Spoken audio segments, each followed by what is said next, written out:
Hey everybody, it's your boy. I hope you've all had a wonderful New Year's Day and Eve. Today's video is going to be about some observations that I have made in regards to what has been going down since last year in regards to lockdowns and the coronavirus situation. Specifically how the state has handled it. Because to me, it seems that a lot of people on the libertarian side of things, a lot of people maybe more on the classical liberal side of things as well, they seem to think that it's the state that is enforcing these rules. Almost entirely, they think it's the police or any kind of public service in your country, all these authorities that make up the will of the state, the ones who go out there and enact it, that are enforcing these guidelines, because in many cases they're not actually rules, they're guidelines, they're not enshrined in law. But actually, from what I've observed, it is not necessarily the police or emergency services, the civil service, or whoever it is that enables the state to enact its will upon people. It's people themselves. It's the Karens, it's the NPCs, call them what you will. They are the useful idiots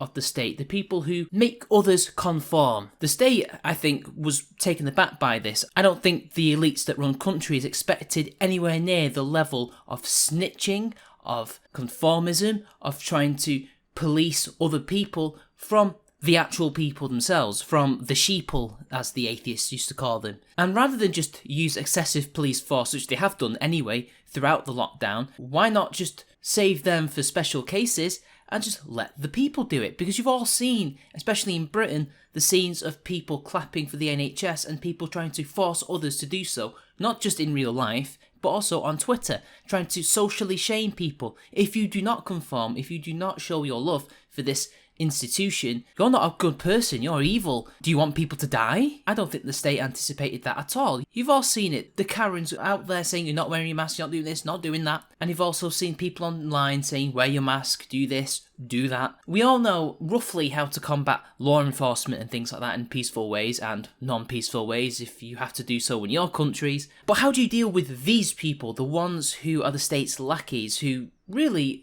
the only reason they do so is partly self-preservation, but also a sense of strange loyalty? Well, I have maybe a few suggestions, and it's going to be perhaps a bit too much for me to ask of us to do so in many cases, but in others, it's not so much. So the first one, and this is really a repeat of my last video, the Christmas message, the easiest way for you to combat these particular types is to simply stick up for yourself. If you do so, they don't really have any power, because they rely on the fact that they have been granted this power from the state, which they weren't necessarily granted. They've really just been given leeway by the state to make people conform and to bully others into submission. If you stand up to these people, especially if they're on their own, or if you have your friends who will back you, or other strangers who will feel empowered by you standing up to them, they're going to back down, because they're the typical bully that you will see in anti-bullying campaigns. They are actually that. They are cowards, and the only reason they do this is because they've got not only backing from the state, but from other people like them. You take that support away, you start showing actual bravery and resistance, these people can't really do much. I mean, they can ring the police, but if you're doing absolutely nothing wrong and you know the rules,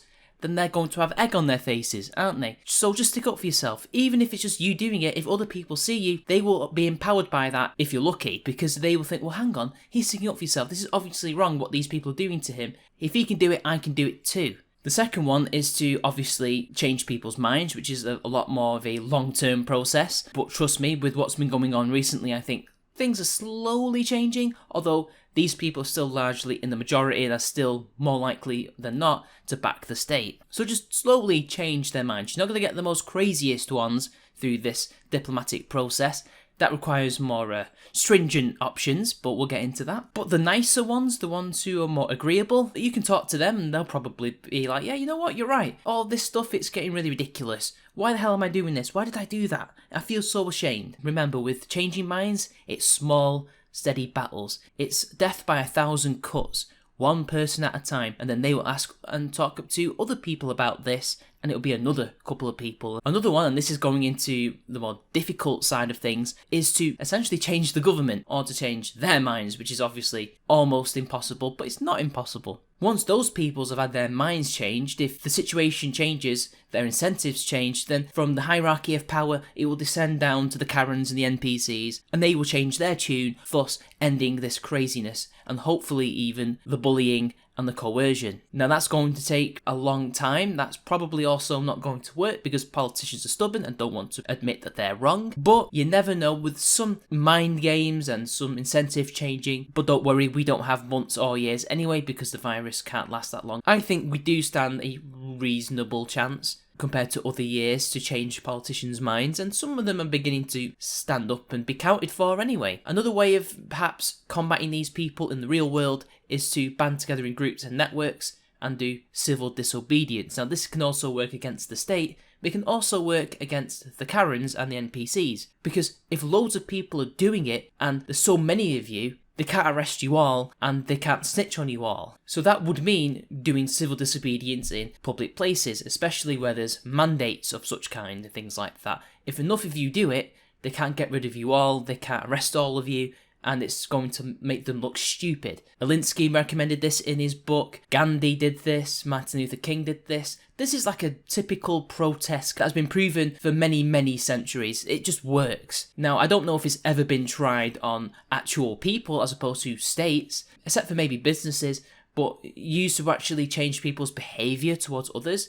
I'm not sure, but you know what? It's worth a shot. Any mind games like that, any kind of shows of force will make them back down, because again, they're cowards, and the first thing that they're thinking of is conform to survive. And that also means changing their incentives and changing the situation around them to where they think, actually, yeah, maybe I shouldn't be doing this because enforcing the lockdowns and mask mandates and things like that is actually detrimental to me. I need to actually change this. This is wrong. Now, finally, and this is the last thing that I could remember from all the things that I've been observing, if you have any other things you would like to add, please do comment so down below. If you have done nothing wrong, yet you have been snitched on and reported by Karens or NPCs, make sure that the whole world knows about it and you are loud and very clear. Even if you don't know the person, and if you do know the person, confront them. Even make it public if you feel so brave enough to do so, because these people need to be taught a lesson. Plaster it all over social media and say, this kind of snitching is ridiculous. Look what's happened. Look what's going on in the world. I was simply listening to loud music or loud TV and the police are knocking on my door.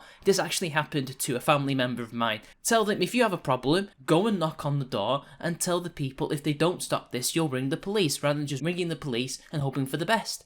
This is shameful, wasteful use of police resources in a stressful time. That will make people think twice, won't it? And if you do know who it was, then what are they going to do? And if enough people are punished for this, because I don't think the person who reported my family member is going to be punished for any of this. No. They're a good citizen after all, aren't they? Make sure they do get punished, and maybe they'll think twice. Because we've already had people who have been falsely reported for all these things and have had their doors kicked in and things like that. And we don't want that, do we? And not only that, we want to make sure that the sheeple that are coercing us find less avenues to coerce us. So anyway, that's really all the observations that I've made. It really is not the state necessarily that is enforcing these lockdowns. It's other people. It's the regular folk. And that's what's really concerning for me, because I don't think any of us were anticipating this to have happened, but yet it has. And the authoritarians and totalitarians who have been taking notes on this will now know not only how far they can push other people's buttons, but they also know how far people will join in and work with them. And that is a hell of a lot if they have something in it for them. I think this should be a wake-up call for the people who are fighting for liberty, and that is that unfortunately most people don't seem to want it, or at the very least are afraid of it. And if they do want it, their idea of liberty is completely different to our own, and we have to live with that. We have to live with the fact that these people will always exist, and because they're NPCs, essentially, we have to change their incentives, we have to change their programming in order to make them more compatible with us, unfortunately. Or at the very least, to make them, because these are the people who are the cogs in the machine, the ones who don't have minds of their own. And I hate to say that, I really don't like saying that, it sounds condescending and horrible and dehumanising, but unfortunately, that's how they act. Now, hopefully for some of them it's just a malaise, it's a momentary lapse of reason and then they will come to. I hope so, that's the optimist in, but the pessimist in me says, no, this is what people are like, this is human nature, most people are herd-like. Very few of us are actually individualistic in that proper sense of the word. But just remember that if you want to make political change, if you want to make social change, these are the people that you're going to have to deal with. Now, luckily, you don't have to change every single person's mind. You only need 10% of people to do it, as I've said before in many other videos. But you know what? I'm going to leave it there. Thanks for tuning in, guys. Hopefully 2021 is great for all of us. May the roaring 20s commence. So until next time, like and share the video, and I'll see you all later.